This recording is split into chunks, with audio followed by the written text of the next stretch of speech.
Hoy kadwa! Na-try mo na ba ang pagkain ng cassette tape? Joke lang! Kasi kung sa Kanto Food Trip ang pag-uusapan, may isang street food na akala mo VHS o cassette pero pagkain pala. Walang iba kundi ang Betamax! Welcome sa isa na namang masarap at nakakatawang kwento ng ating paboritong kanto pulutan, Betamax!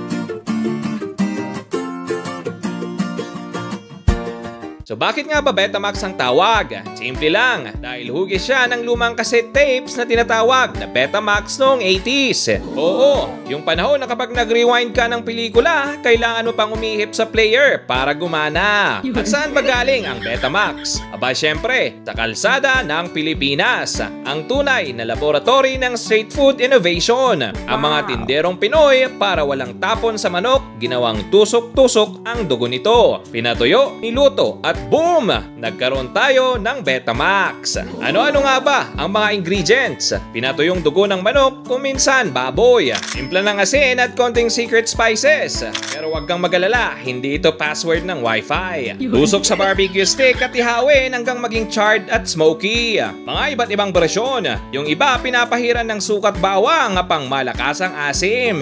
Yung iba naman sinasawsaw sa sweet sauce na parang barbecue style. At syempre, may hardcore na kakainin ng plain para daw lasang authentic cassette. E paano naman naging healthy ang Betamax? Relax, may benefits din ito.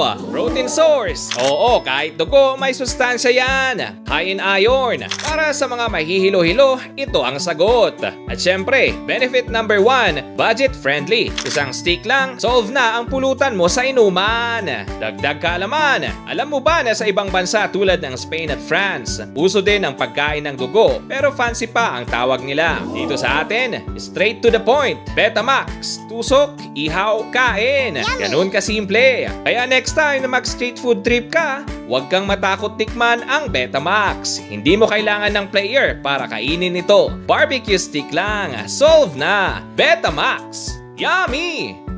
E paano naman naging healthy ang Betamax? Relax, may benefits din ito. Protein source. Oo, kahit dugo, may sustansya yan. High in iron. Para sa mga mahihilo-hilo, ito ang sagot. At syempre, benefit number 1, budget friendly. Isang stick lang, solve na ang pulutan mo sa inuman.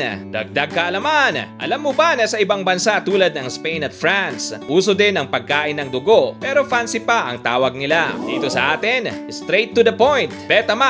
Tusok, ihaw, kain. Ganun kasimple. Kaya next time na mag-street food trip ka, huwag kang matakot tikman ang Betamax. Hindi mo kailangan ng player para kainin ito. Barbecue stick lang. Solve na. Betamax. Yummy!